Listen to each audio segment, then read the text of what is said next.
So just to provide a context, I don't know if many of you have seen my work before, but this is a new turn, a new direction that myself and this extraordinary team have taken. I felt very strongly that this part of the world, which I'm really, really very passionate about, Northwest British Columbia, needed from me something different from what I had done before. And I just had this really strong sense, I don't know how you feel, but I was getting really tired of all these issues and being told what to think and being told that the end of the world was coming and all these kind of smart people in films telling me what to do. And I thought, it's not that those issues aren't important, but there's a certain weariness. And I thought that as a filmmaker, what is it that I could bring that was different, that would maybe cut through what I was perceiving as a really strong debate and rhetoric where not a whole lot of people were actually listening to each other anymore. And I thought, well, maybe it's a matter of bringing a curious camera that seeks to find the poetry in every single person in front of our lens, from diamond drillers who are working in the mining industry through to people who are protesting against them. And in that quest to find that poetry, maybe we would be surprised as filmmakers, not just in terms of content, but also in terms of form. So we really try and push the form of this piece and storytell in a different way. So what did that mean in a concrete way? That meant not going for what I have relied on for 30 years of filmmaking, which is a character-driven narrative. And if I wasn't going to do that, then what were we going to replace that with? How were we going to come up, find a beginning, middle, and an end that would hold people for 96 minutes? What would that look like? And so we're going to take a look at shooting on location, and then again in the editing room and in the sound design, trying to address that as concretely as we can for you. And I really encourage you to throw any questions that you can out to us. We're not going to address fundraising or distribution. Huge topics, we don't have enough time, so we're just going to focus on that. Does that sound like a plan? Yep. Okay, all right. So, on location. There was a point when Van turned to me that was truly terrifying, and it was part way through, he said to me, "Aren't you kind of worried that we don't have like a main character that we're following?" And he was expressing this situation where we were in this very, very big land that was taking us a hell of a long time to get to any given location. This place is 3 days away from Vancouver by car, and then once you're on location, it takes another 5 hours to get anywhere to do anything. And we were chasing characters that I had researched, but we didn't necessarily know what they were going to do. We weren't following that kind of classic story. We were looking for their relationship to the land. And the land was our main character. So in pursuit of that, we brought a lot of equipment that I'd never worked with before, that usually you might find in a narrative feature. So we were shooting in 4K, we were shooting with very long lenses. We started off with a dolly and then ditched that and further shoots, and Van bought a Ronin. We were shooting a lot in slow motion. And so with these tools, we were approaching our characters and trying to find what their relationship was to the land and trying to see if they would surprise us in some way. Yeah? Would you say that was Yeah, reps? for sure. Kind of sets the scene. So I'm just going to throw this out to the audience, to you, and also to anybody here. If you want to chime in. Betsy, did you want to chime in? Yeah, I just wanted to say that one of the biggest factors in the location part of things was moving from a very finite number of days in a budget to a much more expanded period where Nettie and the whole team were searching for how to create the story. And so that was a challenge in creating something that starts from finite to sort of fluid. Our dreams are always bigger than our budget, and that's why Betsy's such a good producer. And I want to add something to what you were saying about how we went into shooting this, because the kind of really common way to shoot a documentary is you sort of know, well, you know who your characters are, and we knew who our characters were more or less. Many of them Nettie had known for a lot of her life, but the other part of it is that you're usually expecting to get something from a character. When in a documentary, you usually know that they're going to say something to you, or they're going to be engaged in a particular activity. And all our characters were really spread around this really large area, and because of the way of life in the north is just different, obviously, than the way of life in a place like Vancouver. So what somebody might be doing on a particular day is quite fluid, and kind of they're not particularly concerned with a film crew from 2,000 kilometers away. So that was like a kind of a fundamental challenge going through it, and we did not want to make a film where we were asking people to do certain things. Like there's a certain amount of artificiality that I don't think we were that particularly interested in doing there, but we wanted to see people doing real things. And I think that's, for me, that's the ideal of documentary, is that you're providing a world, providing a portal into somebody's, into space and time, and not putting on a puppet show kind of thing, not saying, oh, do it like you did it yesterday or something like that. You want to see them doing what they are doing today, and that's the only way that you're going to really get that kind of genuine kind of feeling of where people are and their actual connection to the land, not what they think their connection is to the land or something like that. So I think that was a real challenge to get real actuality, real verite moments. With this equipment that took real time to set up. So you're trying to stay abreast with real stuff that's happening in real time. So for instance, we were following Heidi Goodford, who's a guide outfitter. So she takes hunters out to shoot big game, and we follow her as she's setting up her camp. And part of that is to swim 17 horses across the Stikine River. So in that, we did have a repeated action in that it was going to take her about 5 hours to swim 17 horses across, but it was not, so that part was good, and we were able to get Van in a boat to be able to go back and forth with her in the same boat, parallel in another boat, getting that shot, getting the horses arriving on the other side, coming back, getting another horse.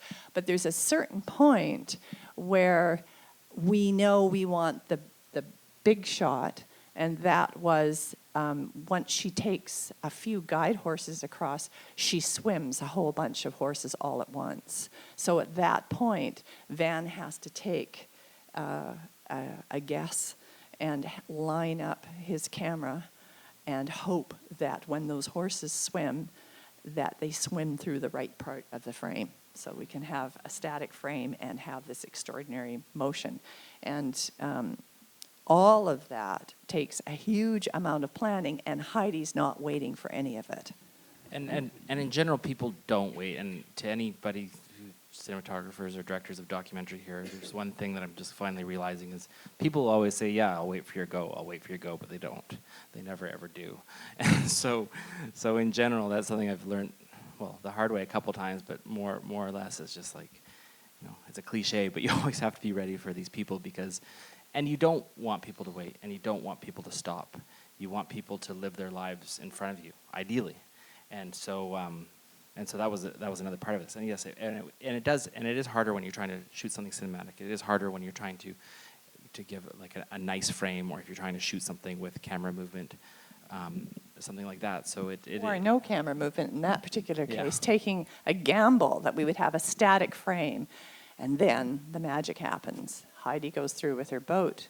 She's leading one horse, and then another horse, a third horse, a fourth horse, a fifth horse, and they all go through the middle of the frame. Yeah. Any questions? Yes. Yeah. So, what was your main focus in terms of the editing? Like, it seems like you recreate some visual and sound footages, but what was your main focus when you edit those footages? So the question is, what was the main focus in terms of editing the footages? I'm going to hold that. You're going to hold me to it and make sure I answer that when we get into the editing. But one of the things, of course, any director and DP, whether you're doing documentary or drama, is shooting for your editor. So every step of the way, to go back to the swimming of the horses scene, there we are, trying to get Van into the right place at the right time, but when it comes down to the editing, the horse goes in the water and he's brown, and he comes out the other side and he's white, because we just don't have that kind of coverage. So when you're in the moment, you're thinking all of that through, because you're shooting for your editor. And you're also dealing with a huge event that's not going to stop for you. And in this particular case, we were also taking up tools that I had never worked with before that take a long time to set up. It's interesting. Could I just jump in on that for a sec? Because there is a tension between those narrative tools and the type of documentary, which is verite, right? Which is really observational. And that creates an interesting tension in the image, and then you get a similar thing on the editing side, because those more dramatic tools create a certain expectation for visual flow and continuity that are more appropriate to a narrative film than to a documentary, say. So when you get into situations like this where you can only cover it from one angle, and you need to somehow take your repeated action and make continuity out of it. So interesting tension there as well. Absolutely, and repeated action being the gold of documentary. Yes, in the back. Hi, I noticed that you've got your entire sound team here, which is excellent for this question. You made the point that the main character became bland throughout the shooting of it and the relationship. And with all the time constraints, I was just wondering how the sound team was able to capture that while gear was moving for the camera team, and all the challenges of bringing that forward. So when it later got to post, all the meat of what the movie was there. So, sound recorders, why don't you two talk about the challenge of time on location and being able to gather sound. And my direction to sound and picture was to go for the abstract. So for picture, if we're shooting something that looked like beautiful British Columbia, we would cut. And if it looked like an abstract oil, we would roll. And similarly, I was asking our sound recordists to not just record, make sure people were in sync and audible, and we had our content, but also provide the edit with a real fabric of various different kinds of sounds, which we would be treating as their own kind of music. So over to you two about the frustrations or challenges or surprises. I think that's the struggles, the juggling between picture and sound, running away to go try to make some recordings, and not only do you have to contend with, you're in a incredibly quiet, pristine environment, and then you hear your camera crew or people, mucking around. So you're always, the challenge and the juggle is trying to get away from everybody, including your own team, to try to get these recordings, as well as spend all day shooting and go do these things. So I think that's the challenge among itself. Lisa, did you have anything to add to that? That's very true. And I think I'd admit I'd come up short on that because there wasn't enough time to do as much as I wanted to do. There just isn't. It's the logistics of the shoot. You can't always get what you want, but you try hard to get as much as you can. And in these two, who unfortunately I didn't have up, I never had the luxury of having two recordists at the same time. We just had a huge shoot, so we ended up dealing sometimes with Lisa and sometimes with Kyle. But as a director, I was really aware that my sound recordist was involved entirely on just trying to get the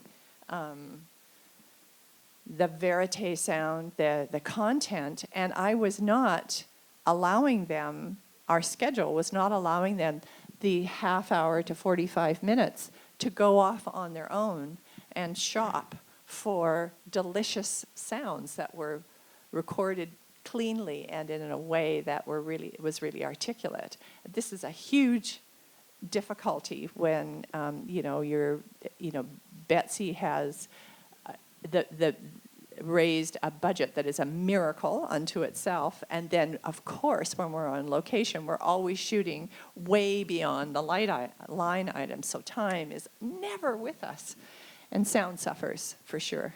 There's always that fear too, because we spend days shooting and we haven't discovered what the content is that we've shot for the day.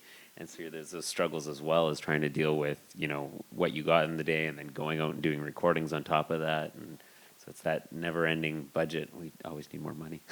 But the trick is to hire sound recordists who have ears so that beyond the obvious, and who can think in terms of providing sound, so that you're really treating sound on location in a way that you can then work with it as music in your cut. And so, yes, we were under huge restraints, but yes, we also had a terrific team that within those restraints were able to deliver.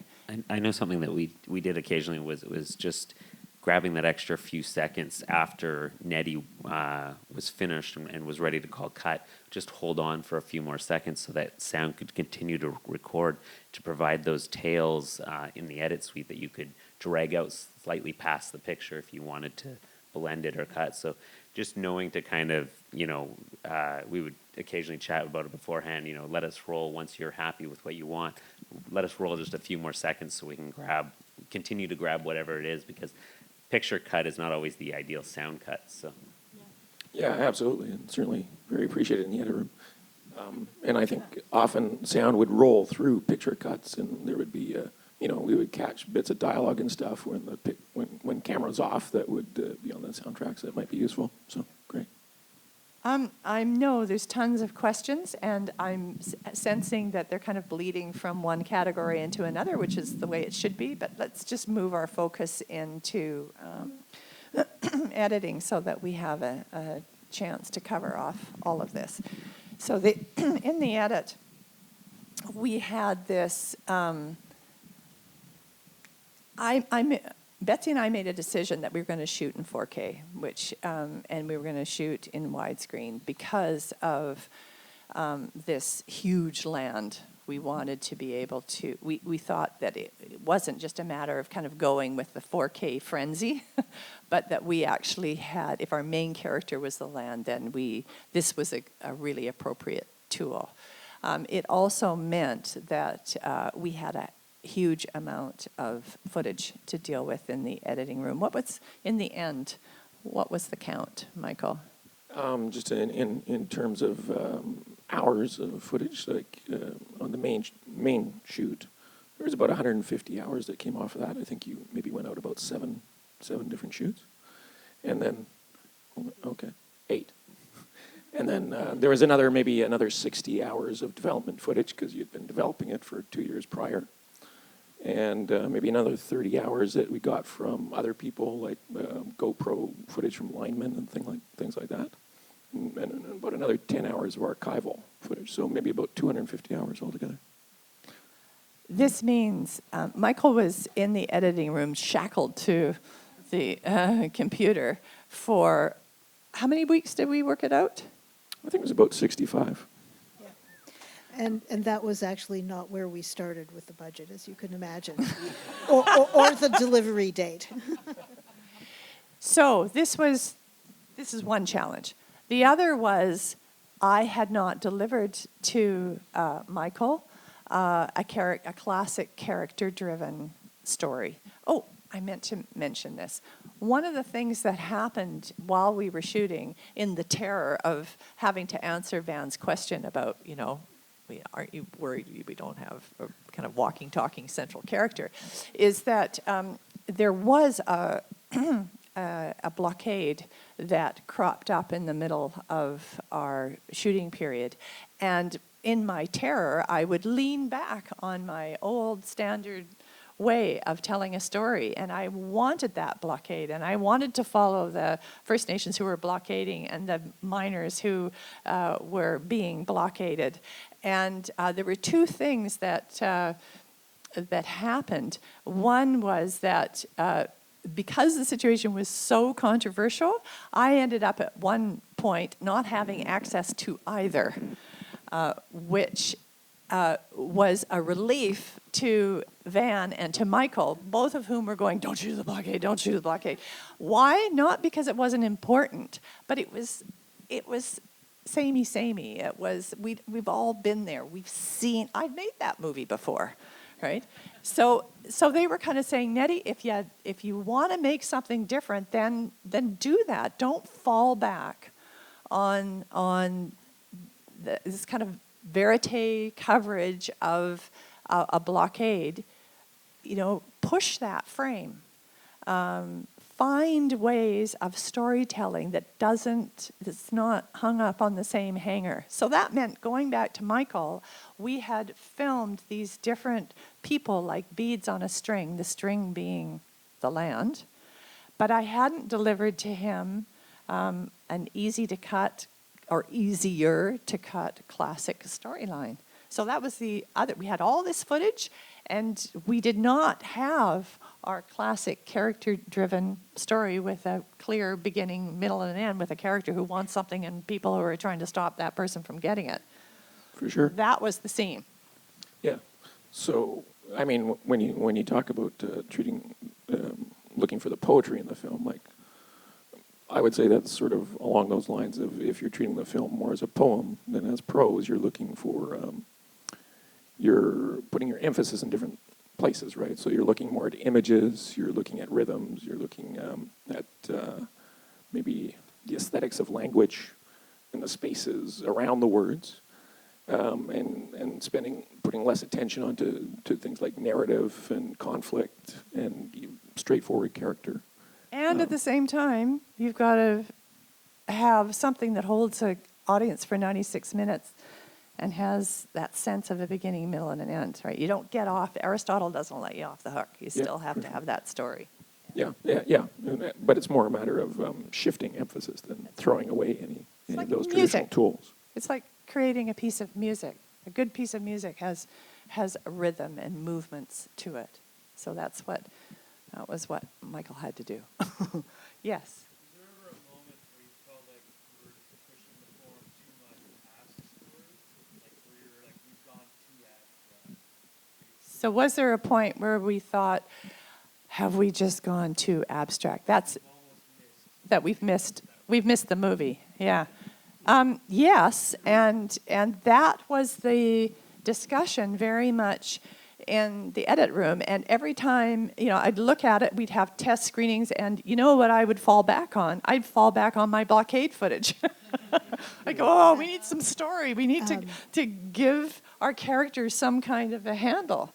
I had shot footage all on my own earlier, and those are the 3 scenes that actually end up in the movie. And it was a real back and forth, not just between Michael and I, but also kind of sensing with our test audiences whether or not we needed those scenes or not. Betsy, yeah. At one point during about 4 months into the edit, Nettie phoned me and she said, we're going to make a film about Heidi.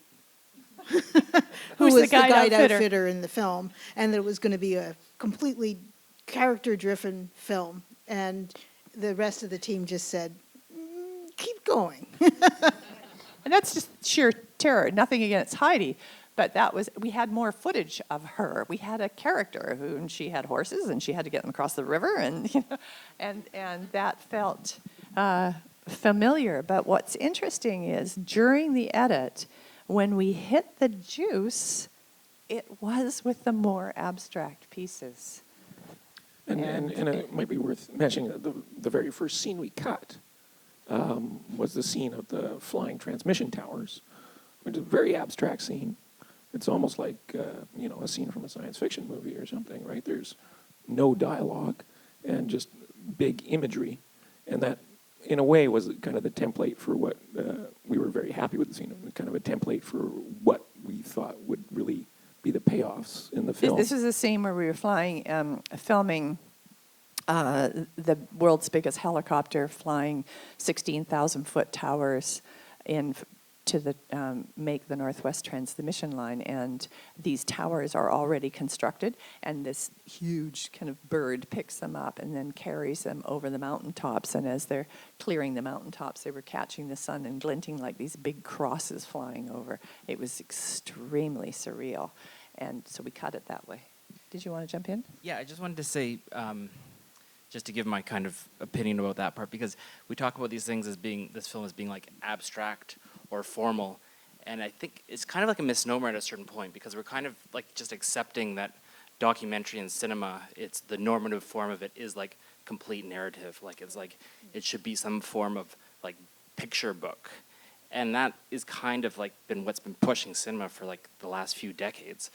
But it's not really the original spirit of cinema. I'm not going to necessarily the original spirit of cinema has to be like man with a movie camera, or has to be something that's completely pure visual poetry.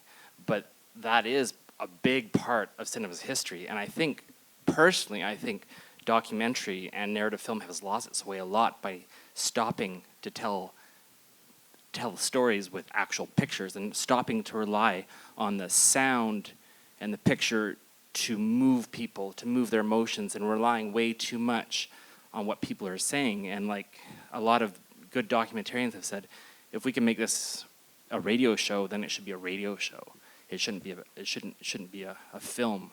And I think that's what Nettie's done, and that's the ideal of any film I really want to work on from before this film, but from definitely going into the future. Yeah, and maybe I can bring in.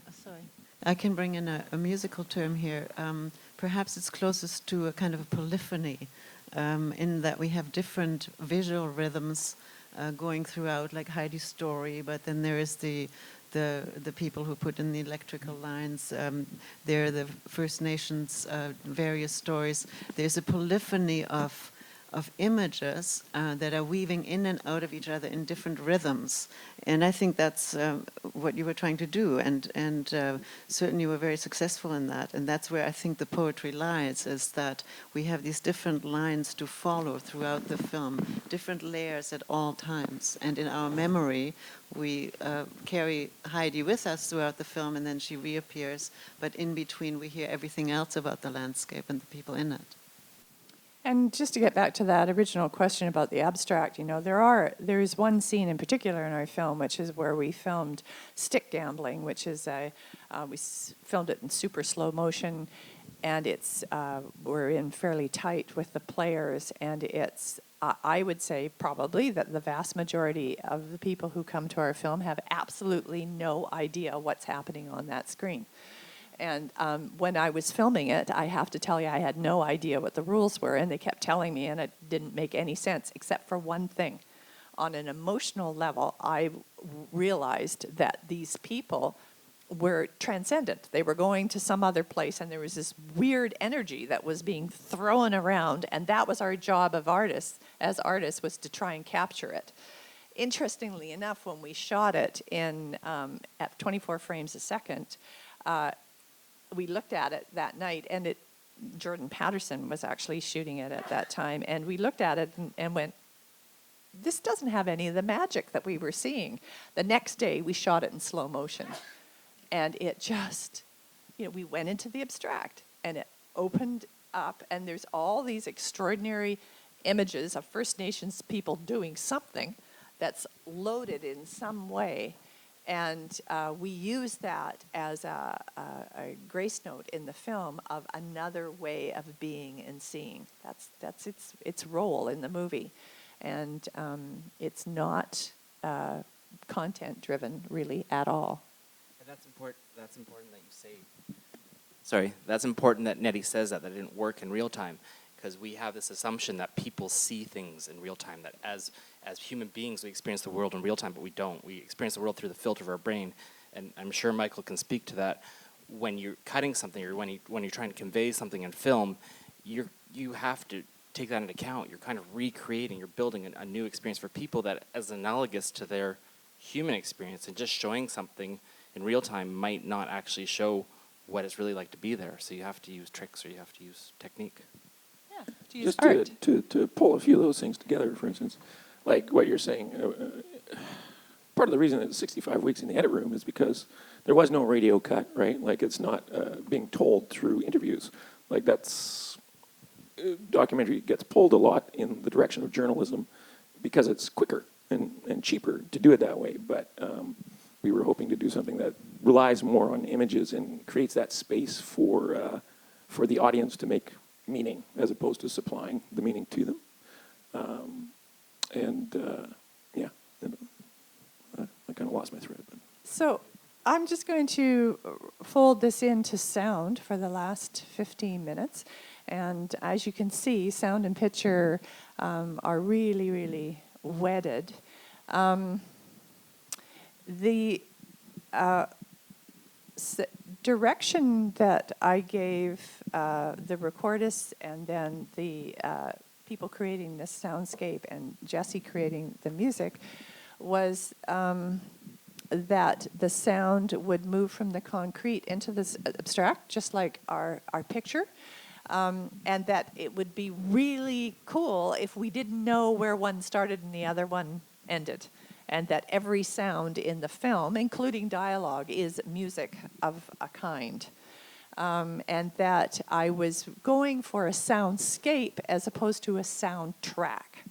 So we weren't looking at, like heavy-duty tunes that were going to be kind of cut in to tell you to be happy or to be sad, but rather, what was it we were creating? How, if we didn't want the sound to tell you what to think, then why do you have, for instance, music? Why do I ask somebody like Jesse, who's a composer, to come in on the soundscape? And the answer is because I think there's a way that there's a real role for sound and music if it completes the artistic experience. But how do you do that without wagging your finger at the audience or telling the audience what to think? And we found, interestingly enough, that this was a real challenge with sound because it's so powerful that if we slipped into melancholy, if it was really easy to create a darkness, say, around all the industrial stuff that was telling people what to think. And so every step of the way, in shooting and in cutting and in sound, we had to pull ourselves back and say, are we being instructional in any way? So that was a big challenge. Jesse and Mark, do you want to jump in terms of just some introductory remarks? Yeah, sure. For me, it definitely was a challenge, right? Like what you were just mentioning, in the way that, in general, when I create to film or a scene or something, I kind of just like to let my emotion take over, and I just start doing things, and it just kind of happens, and then I feel like, yeah, that is what it's supposed to be.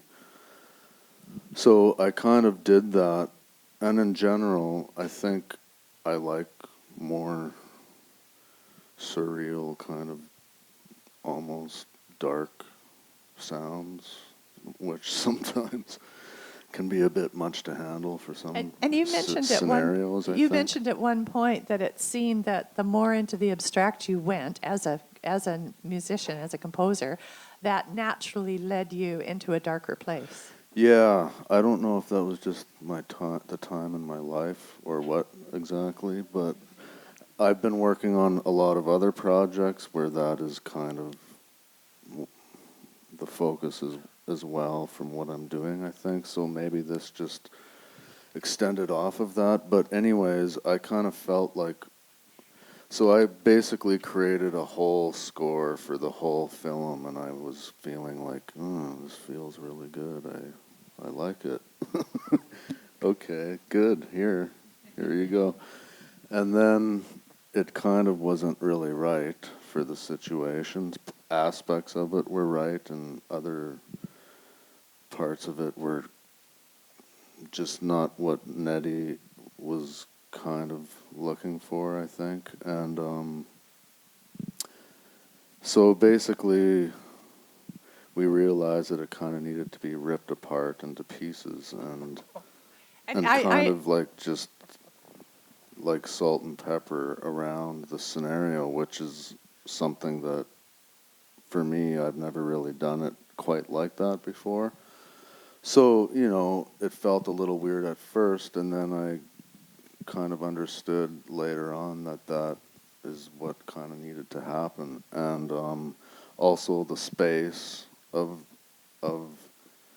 taking things away and just letting little like literally like 2 or 3 notes happen instead of an actual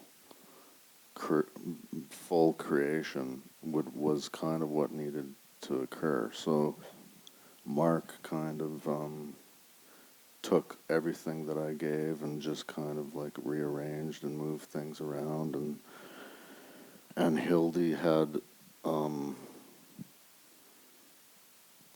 well, to be honest, it's hard to know exactly who's done what at this point. Anyways, you can let take me it just from jump here. in here too, because I think before Mark takes over, something that's really important. What Jesse was delivering to us was beautifully produced and performed extraordinary music on separate stems, which Mark had asked for. So what that allowed us to do was that Jesse would deliver his preferred mix, the way he saw his music, but because we had it on stems, we were able to go, okay, you know, this is feeling melancholy. What is it within that? How about if we take out that bass? Maybe there's something else within these stems that really, really works for us. And so that was part of the process. And the other note I wanted to put in here is that I think it would be correct to say, Jesse, that you felt that a lot of the industrial footage was dark for you. And my instruction to him was, if you see dark, give me light, and we'll see what that combination does. And it's hard when you ask an artist who's really feeling dark to then be completely counterintuitive. Would you say I'm on the right track here? Yeah, and maybe I'm not that light in general. I don't know. Anyways. But we had this superb music on stems to deal with. And as Daniel Pellerin said, our remixer, he said, when you've got this kind of performance and production, he said, it's only music and you can change it. And we had our way. And luckily for me, Jesse and each member of the sound team and the whole crew, we were not dealing with any ego. And so that's where that project was really kind of put out there to figure out what was it that the film really needed. Mark. Yeah, it was a real luxury, certainly having Jesse's work in stems, and there was like an insane amount of ideas there and music, and we always had as much as we needed in terms of if we did need to go into a slightly moodier, dark, melancholic place, we had plenty. And as we moved along, we did get Jesse to do a few more cues near the end, and he's a fantastic multi-instrumentalist, great electronic musician, but also does a lot of just brilliant violinist and mandolin player, and he brought a couple of these more sort of warm, rounded tracks, or kind of just more uplifting, I think, and some more of these organic textures, simple like strums and chords, which you've kind of heard in the trailer, and we've featured them in the film in several spots now, and they sort of bring back a theme. And once we sort of peel back some of those layers, we found that it's kind of what I think was needed in the film, was just this real simple, kind of open, kind of more uplifting tones in a few places. And also, all of us, I think, were in that position that Jesse was in, though, Hildy and myself included. When we started creating sounds, you see something happening on screen that looks kind of, dark, and you feel it, and that same emotion sort of just comes out in the music, and we all struggled with that. It was not certainly Jesse on his own. And I found, like, at the end when I was asked to just do a couple more quick things that were kind of almost opposite of what I did before. And one thing I find that's very common with working with film is the music is always at the end of the whole situation, and time always becomes an issue, kind of, because the initial creation of it, you take the time to kind of do it, and then if there's problems or anything that needs to be changed or redone or whatever, that's usually like a few days before the mix of the whole film. So then you start just going, okay, and then, you realize some of that stuff actually works, but if you kind of just did that in the first place, it might have even been way better or something. I'd like to continue on that point, because the point at which we are invited in onto the project is always really late. And politically speaking, of course, I would like the budgets to change so that the sound also has a priority in the music. And I was talking to the recordists. From my perspective, it would have been really wonderful to get all the instruments of that landscape, all the sounds of the landscape into our orchestra of composition, which means that they have to have the time to do all that recording out there. And because I personally work with environmental sounds mostly, I certainly did not have a complete orchestra. And I kept asking Nettie, well, what about these sounds? What did you hear up there? What does the landscape actually say to us? And if the landscape is the main character, usually the main characters have a voice unless they're dumb. So if the landscape is the main character, then that must be the main voice. And how do we speak with that voice, the voice of the landscape, in this film? And I appreciated Jesse's contribution so much, because his way of music making is actually very organic and very, it's a sort of mixture between environmental, human, and landscape gestures in terms of musical gestures. And that's why I think it was an incredibly well-selected team, because we kind of balanced each other out. I would always, of course, trumpet no music, or why are we having music here? Why don't we just have footsteps, for example?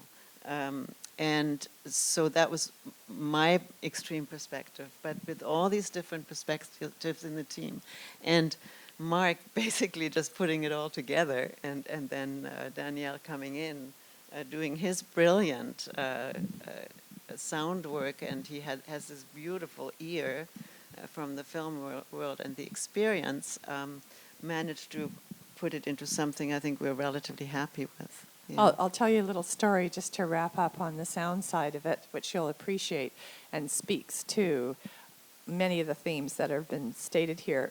At one point, when Daniel was looking at the music, he was listening to a cue, and it was a music cue. It was very, very beautiful that Jessie had written for Heidi, and she's disappearing over the mountains on her horses, and Daniel turns to me and says, "So what's the matter with this cue?" And I said, "Well, it's melancholy," and Heidi isn't melancholy. And this speaks to this kind of back and forth that Jesse and I had. And he goes, Daniel says, well, this is really well-produced music. He said, what do you notice about that music? And I said, it's melancholy. He said, it's going down. The notes are going down. So he says, play it backwards. Guess what happened? We moved into light. We had this beautifully produced stuff, music by Jesse, which allowed that to happen. And at that point, it was like my head was twisted right off my shoulders, and I realized, ooh, this is, when you have elements to work with, you can really, really play. And this is where the remix had a huge hand in our creation of the soundtrack. One thing we should probably mention is, like, after we ended with everything being kind of reconstructed and laid out, it felt like there was one thing kind of missing, and Mark kind of pulled that together, which was that kind of rhythmic beat composition that goes through the stick gambling and is also in the trailer and stuff like that. So that was the hip hop, right? Yeah. that kind of like almost brought everything together. Daniel's idea too. You know, we were in the room. I think we were actually starting mixing by this point. We were mixing a postmodern sound, and we, after his first day of dialogue, we went back and to look at some music cues the next day, and you know, he was asking Nettie, you know, what do you want to see happening in the scene, and you know, it was like this is a stick gambling scene that I said so many people have no idea what's going on. Yeah. So it really has to work on an evocative level. But he wanted it, or you know, Nettie wanted it to be, you know, fun, and it was like they were playing games, you know, so we sort of wanted this excitement, and so Daniel, you know, asked these sort of very, you know, the right questions to Nettie, and sort of he thought, well, maybe. Oh, and just let me. What we had was something that was kind of, which was beautiful and textured. It was something that Hildy had worked a lot on, as had Jesse, and we still had this kind of hallowed feel to it. It kind of had that kind of sacred First Nations, kind of we'd been there before, kind of feel to it. Some right? of it's still in that track, Yeah. but Daniel wanted to, or his suggestion was to bring the sort of hip hop, you know, fun kind of feel to it, and I was like, well, that sounds insane, but so I did it, just, you know, sort of the rhythmic side of it, and added lots of these shakers and lots of movement and hand claps, and then I used Jesse's and Hildy's sounds kind of layered over top of that, and it created this really, really beautiful, organic but sort of fun piece still. And it was bizarre to be in got that used. room and have Daniel go. It was like midnight. He goes, hip hop. You need hip hop, and I'm going, hip hop. He goes, yeah, hip hop. And the trick is, Mark, your assignment is that you have to have this hip hop beat, but it has to meld into the Cascadene drumming at some point. And we need it tomorrow. Yeah, we did it.